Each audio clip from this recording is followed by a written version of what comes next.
सरकारी नौकरियों एवं अन्य और क्षेत्रों में भी आरक्षण दिए जाने की संविधान में जो व्यवस्था की गई है, तो उनका भी अब इन विरोधी पार्टियों की रही सरकारों में इन्हें पूरा लाभ नहीं मिल पा रहा है तथा अन्य और मामलों में भी इनकी लगभग यही खराब व दयनीय स्थिति बनी हुई है। इसलिए इन सब बातों को ध्यान में रखकर देश में गरीबों, मजदूरों, बेरोजगारों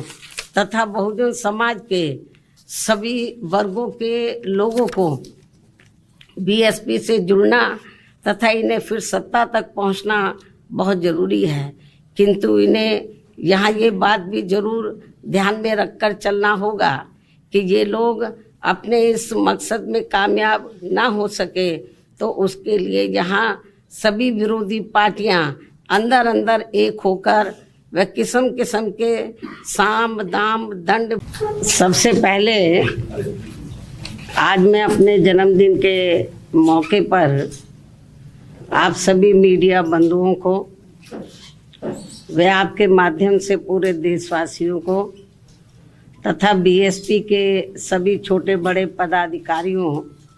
कार्यकर्ताओं एवं अपने शुभचिंतकों को भी नववर्ष सन 2024 की हार्दिक बधाई एवं शुभकामनाएं देती हूँ। साथ ही कुदरत से ये भी कामना करती हूँ कि ये नववर्ष सभी की ज़िंदगी में अपार तरक्की व खुशहाली लाए तथा आए दिन नई नई आ रही बीमारियों के प्रकोप से भी ज़रूर बचाए। वैसे मेरे जन्मदिन को लेकर आप लोग ये अवगत हैं कि नव वर्ष के पहले महीने में ही अर्थात आज के ही दिन दिनांक 15 जनवरी को पूरे देश भर में बीएसपी पार्टी व मूवमेंट से किसी न किसी रूप में जुड़े लोग मेरा जन्मदिन विशेषकर जन कल्याणकारी दिवस के रूप में ही मनाते हैं और वे इस वर्ष आज भी उसी मिशनरी भावना व सोच के तहत ही मेरा जन्मदिन मना रहे हैं। पूरे देश भर में मेरा जन्मदिन मना रहे हैं। उसके लिए मैं उन सभी लोगों का व अपने शुभ चिंतकों का भी हार्दिक दिल से आभार प्रकट करती हूँ। हालांकि इस मामले में मैं ये भी कहना चाहूँगी कि हमने यूपी में अपनी पार्टी के नेतृत्व में 4 बार रही सरकार के दौरान यहाँ सर्वजन हिताय व सर्वजन सुखाय के लिए और उसमें भी खासकर दलितों, आदिवासियों, अति पिछड़े वर्गों, मुस्लिम व अन्य धार्मिक अल्पसंख्यकों के साथ साथ गरीबों, मजदूरों, बेरोजगारों, छात्रों, युवाओं, महिलाओं, व्यापारियों, कर्मचारियों, किसानों व अन्य मेहनतकश लोगों के हित एवं कल्याण के लिए भी अनेकों अति महत्वपूर्ण जन कल्याणकारी योजनाएं शुरू की हैं, जिनकी अब देश में दूसरी पार्टियों की सरकारें नकल करके व नाम एवं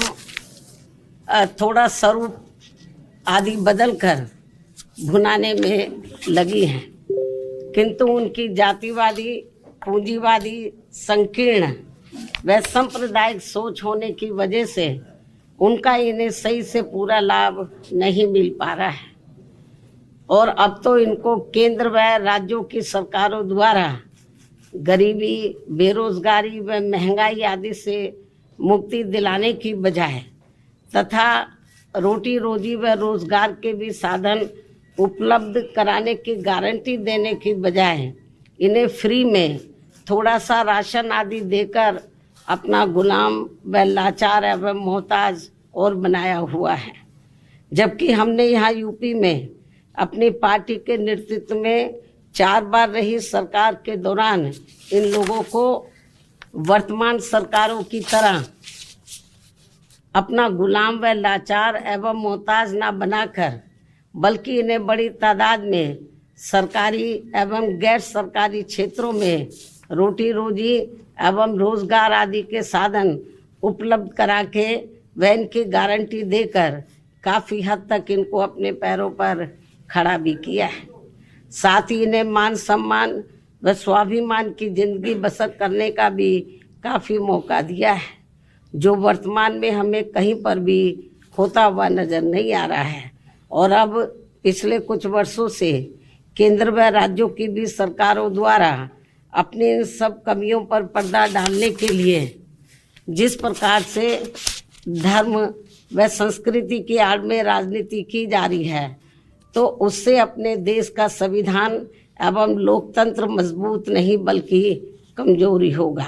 ऐसी स्थिति में आज मैं अपने जन्मदिन के खास मौके पर व मीडिया के जरिए इन सभी दुखी एवं पीड़ित लोगों से व विशेषकर बहुजन समाज के सभी वर्गों से अर्थात दलितों, आदिवासियों, अति पिछड़े वर्गों, मुस्लिम व अन्य धार्मिक अल्पसंख्यक समाज के लोगों से ये कहना चाहूँगी कि वे अपनी रोटी रोजी व रोजगार आदि के लिए तथा मान सम्मान एवं स्वाभिमान की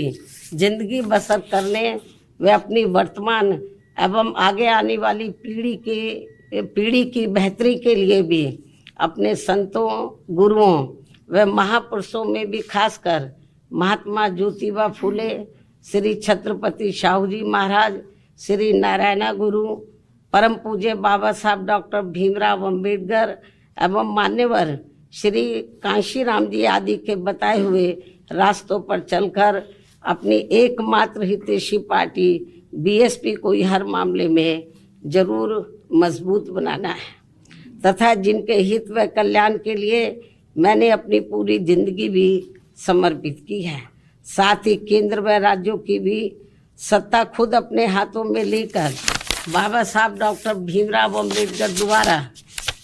निर्मित संविधान में दिए गए संवैधानिक कानूनी अधिकारों का भी सही से पूरा लाभ लें, तभी फिर वास्तव में इन वर्गों के लोग अपनी खुशहाल जिंदगी व्यतीत कर सकते हैं। और ये सब हमने उत्तर प्रदेश में अपनी सरकार के समय में काफ़ी कुछ करके भी दिखाया है, जबकि कांग्रेस, बीजेपी व इनकी सभी सहयोगी पार्टियां भी जिनकी सोच, सिद्धांत एवं कार्यशैली पूर्ण रूप से जातिवादी, पूंजीवादी, संकीर्ण, सांप्रदायिक व सामंतवादी भी है, ऐसी ये पार्टियां सत्ता में बने रहकर इनको कभी भी अपने पैरों पर खड़े होते हुए देखना नहीं चाहती हैं। ऐसे में फिर इन सभी विरोधी पार्टियों की सरकारों के चलते इनका सही से पूरा विकास व उत्थान आदि नहीं हो सकता है। इतना ही नहीं बल्कि देश में SC, ST व OBC वर्गों के लोगों को सरकारी नौकरियों एवं अन्य और क्षेत्रों में भी आरक्षण दिए जाने की संविधान में जो व्यवस्था की गई है, तो उनका भी अब इन विरोधी पार्टियों की रही सरकारों में इन्हें पूरा लाभ नहीं मिल पा रहा है तथा अन्य और मामलों में भी इनकी लगभग यही खराब व दयनीय स्थिति बनी हुई है। इसलिए इन सब बातों को ध्यान में रखकर देश में गरीबों, मजदूरों, बेरोजगारों तथा बहुजन समाज के सभी वर्गों के लोगों को बीएसपी से जुड़ना तथा इन्हें फिर सत्ता तक पहुंचना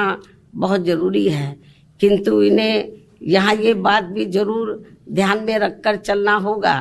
कि ये लोग अपने इस मकसद में कामयाब ना हो सके, तो उसके लिए यहाँ सभी विरोधी पार्टियाँ अंदर अंदर एक होकर व किस्म किस्म के साम, दाम, दंड भेद आदि अनेकों हथकंडे इस्तेमाल करके इन्हें हमेशा सत्ता से दूर बनाए रखना चाहती हैं, जिनसे इन्हें हर स्तर पर सावधान रहना होगा तथा गुमराह भी नहीं होना है। और इस मामले में ताज़ा उदाहरण ये है कि अभी हाल ही में विपक्ष के इंडिया गठबंधन को लेकर जिस प्रकार से सपा मुखिया ने एक सोची समझी रणनीति के तहत बीएसपी के लोगों को गुमराह करने के उद्देश्य से कुछ ही घंटों के अंदर बीएसपी प्रमुख के प्रति गिरगिट की तरह अपना रंग बदला है, तो उससे भी पार्टी के लोगों को जरूर सावधान रहना है। इसके साथ ही पिछले महीने पार्टी की ऑल इंडिया की बैठक में आम सहमति से श्री आकाश आनंद को मैंने अपना एकमात्र उत्तराधिकारी घोषित किया था। तो उसके बाद से बीच बीच में अब मीडिया में ये भी फर्जी व गलत खबरें प्रचारित की जा रही हैं कि ऐसा लगता है कि अब बीएसपी प्रमुख जल्दी ही राजनीति से संन्यास लेने वाली है, जिसमें रत्ती भर भी सच्चाई नहीं है। जबकि मेरी जिंदगी का आखिरी सांस भी पार्टी को मजबूत बनाने में ही लगा रहेगा। इस किस्म की फर्जी व गलत खबरों से भी पार्टी के लोगों को गुमराह नहीं होना है। और अब तो चुनावों में ईवीएम में अधिकांश धांधली व गड़बड़ी किए जाने की मिल रही खबरों से भी बीएसपी के लोग भी काफ़ी ज़्यादा दुखी व चिंतित भी हैं। हालांकि ऐसी स्थिति में ये व्यवस्था बाहरी देशों की तरह कभी भी यहाँ ख़त्म हो सकती है। ऐसे में अपनी पूरी ऊर्जा से पार्टी को मजबूत बनाने में लगे रहना है। अपनी पार्टी के लोगों को ऐसे में अपनी पूरी ऊर्जा से पार्टी को मजबूत बनाने में लगे रहना है। और यदि पार्टी के लोग इन सभी हालातों का मुकाबला करके अपनी पूरी ईमानदारी व निष्ठा से आगे बढ़ने की पहल करते हैं तो फिर हमारी पार्टी जरूर आगे बढ़ेगी। इसी भरोसे के साथ ही अब मैं अपने जन्मदिन के शुभ अवसर पर अपनी पार्टी व मूवमेंट के हित में हर वर्ष की तरह इस वर्ष भी मेरी लिखित पुस्तक मेरा संघर्षमय जीवन एवं बीएसपी मूवमेंट का सफरनामा के 19वें हिंदी एवं अंग्रेजी संस्करण का विमोचन भी करती हूँ। और ये पुस्तक खासकर वर्तमान युवा पीढ़ी व पार्टी में नए जुड़े लोगों के साथ साथ आगे आने वाली पीढ़ी के लिए भी उनका एक उज्जवल एवं बेहतरीन मार्गदर्शक बनने का काम करेगी, जिससे मैं हर वर्ष इस पुस्तक के जरिए आज के ही दिन अपने लोगों को ये खास तोहफा भी देती हूँ। और अब मैं इस अति महत्वपूर्ण पुस्तक का विमोचन करने से पहले पार्टी के लोगों से ये भी अनुरोध करती हूँ कि अब देश में लोकसभा के आम चुनाव होने का भी समय बहुत कम ही रह गया है। और यदि इस चुनाव में पार्टी के लोग मेरे दिशा निर्देशों के मुताबिक चलकर व रात दिन कड़ी मेहनत करके अपनी पार्टी का बेहतर रिजल्ट ले आते हैं तो फिर यही इनका इस वर्ष मेरे जन्मदिन का खास तोहफा भी होगा। वैसे मुझे पूरी उम्मीद है कि पार्टी के सभी लोग अपने तन मन धन की पूरी ऊर्जा, शक्ति, एकजुटता तथा आपसी भाईचारे के साथ मिलकर लोकसभा का ये आम चुनाव पूरी दमदारी के साथ ही लड़ेंगे और केंद्र की सत्ता में अपनी प्रभावी भागीदारी भी सुनिश्चित करेंगे। इसके साथ ही इस चुनाव को लेकर जहां मैं ये बात भी फिर से स्पष्ट कर देना चाहती हूं कि हमारी पार्टी देश में जल्दी ही घोषित होने वाले लोकसभा के ये आम चुनाव यहाँ गरीबों एवं उपेक्षित वर्गों में से विशेषकर दलितों, आदिवासियों, अति पिछड़े वर्गों, मुस्लिम व अन्य धार्मिक अल्पसंख्यक समाज के लोगों के बलबूते पर ही पूरी तैयारी व दमदारी के साथ अकेले ही लड़ेगी। और इन्हीं के बलबूते पर ही हमने सन 2007 में यहाँ आबादी के हिसाब से देश के सबसे बड़े प्रदेश उत्तर प्रदेश में अकेले ही चुनाव लड़कर फिर अपनी पार्टी की पूर्ण बहुमत की सरकार भी बनाई थी। इसलिए अपने इस अनुभव को भी खास ध्यान में रखकर हमारी पार्टी लोकसभा के ये आम चुनाव अकेले ही लड़ेगी तथा देश की जातिवादी, पूंजीवादी, संकीर्ण व सांप्रदायिक सोच रखने वाली सभी विरोधी पार्टियों से अपनी दूरी बना के रखेगी। अर्थात हमारी पार्टी यहाँ किसी भी गठबंधन व पार्टी के साथ मिलकर ये चुनाव नहीं लड़ेगी। इसके साथ ही यदि ये चुनाव सन 2007 में यूपी विधानसभा के हुए आम चुनाव की तरह फ्री एंड फेयर होता है, जिसमें उस समय ईवीएम में कोई भी धांधली व गड़बड़ी आदि नहीं की गई थी। तो फिर इस बार हमारी पार्टी लोकसभा के आम चुनाव अकेले ही लड़कर अपना बेहतर रिजल्ट जरूर लाएगी। यहाँ मैं ये भी कहना चाहूँगी कि हमारी पार्टी गठबंधन न करके अकेले ही चुनाव इसलिए लड़ती है क्योंकि इस पार्टी का सर्वोच्च नेतृत्व एक दलित के हाथ में है, जिनके प्रति अधिकांश पार्टियों की जातिवादी मानसिकता अभी तक भी नहीं बदली है। यही मुख्य वजह है कि गठबंधन करके चुनाव लड़ने में बीएसपी का वोट तो गठबंधन से जुड़ी पार्टी को पूरा चला जाता है, लेकिन उनका अपना बेस वोट वह विशेषकर अपर कास्ट समाज का वोट बीएसपी को ट्रांसफर नहीं हो पाता है। और इसके कुछ खास उदाहरण ये हैं कि यहाँ यूपी में सन 1993 में हुए विधानसभा के आम चुनाव सपा से गठबंधन करके लड़ने से बीएसपी की केवल 67 सीटें ही जीत कर आई थी, जबकि सपा को इसका ज़्यादा लाभ पहुंचा था। उसके बाद सन 1996 में बीएसपी ने यूपी में हुए विधानसभा का आम चुनाव कांग्रेस पार्टी से गठबंधन करके लड़ा था, जिसमें पार्टी की केवल 67 सीटें ही जीत कर आई थी और इस चुनाव में भी कांग्रेस पार्टी को ही ज़्यादा फायदा हुआ था। तो तब फिर बीएसपी ने यहाँ सन 2002 में विधानसभा के हुए आम चुनाव अकेले ही लड़ा था, जिसमें पार्टी की पहली बार यहाँ 67 से बढ़कर लगभग 100 सीटें जीत कर आई थी, जिसमें 2 हमारे विधायक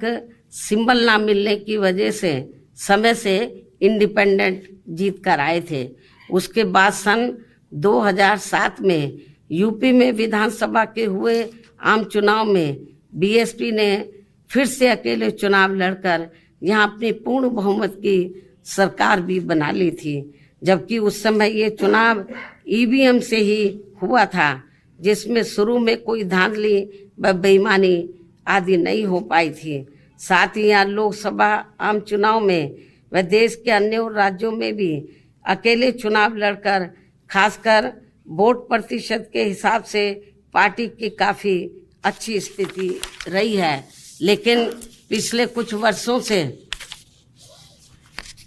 अब हर चुनाव में ईवीएम में काफ़ी धांधली व बेईमानी आदि हो रही है, ऐसी ये आम धारणा है, जिसकी खास वजह से अब हमारी पार्टी को भी यूपी सहित पूरे देश में काफ़ी कुछ नुकसान हो रहा है। जबकि इसके बावजूद भी हमारी पार्टी ये सोचकर देश में सभी चुनाव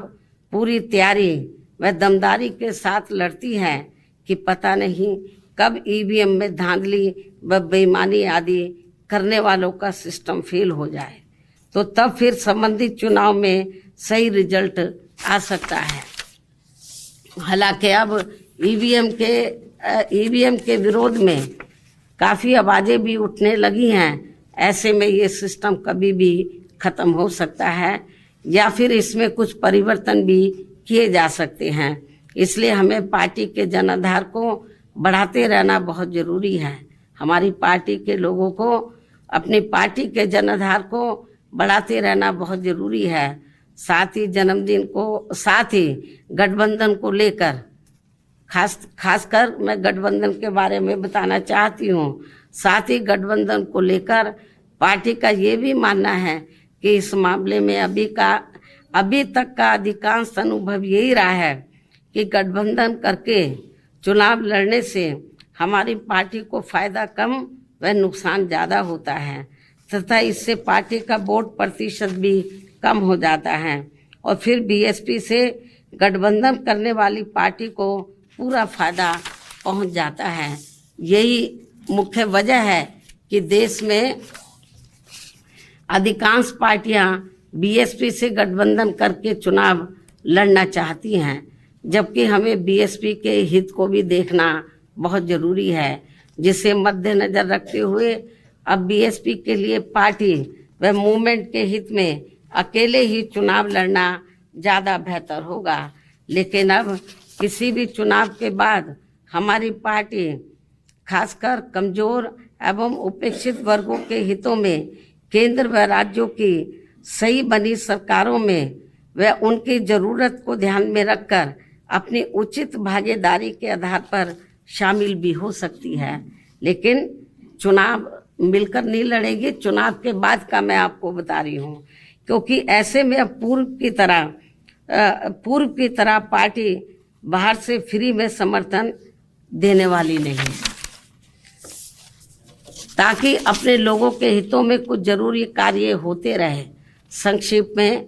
मेरा यही कहना है कि हमारी पार्टी अब देश में जल्दी ही होने वाले लोकसभा के आम चुनाव अकेले ही लड़ेगी, अर्थात किसी भी पार्टी व गठबंधन के साथ मिलकर ये चुनाव नहीं लड़ेगी। इन्हीं जरूरी बातों के साथ ही अब मैं अपनी पुस्तक का विमोचन करती हूँ।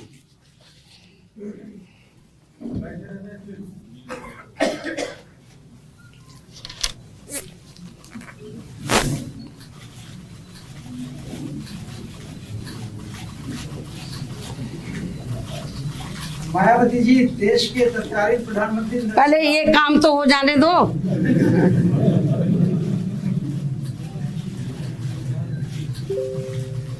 देश के तत्कालीन प्रधानमंत्री नरसिंह राव ने आपको कहा था कि आप मानते लोकतंत्र का चमत्कार है।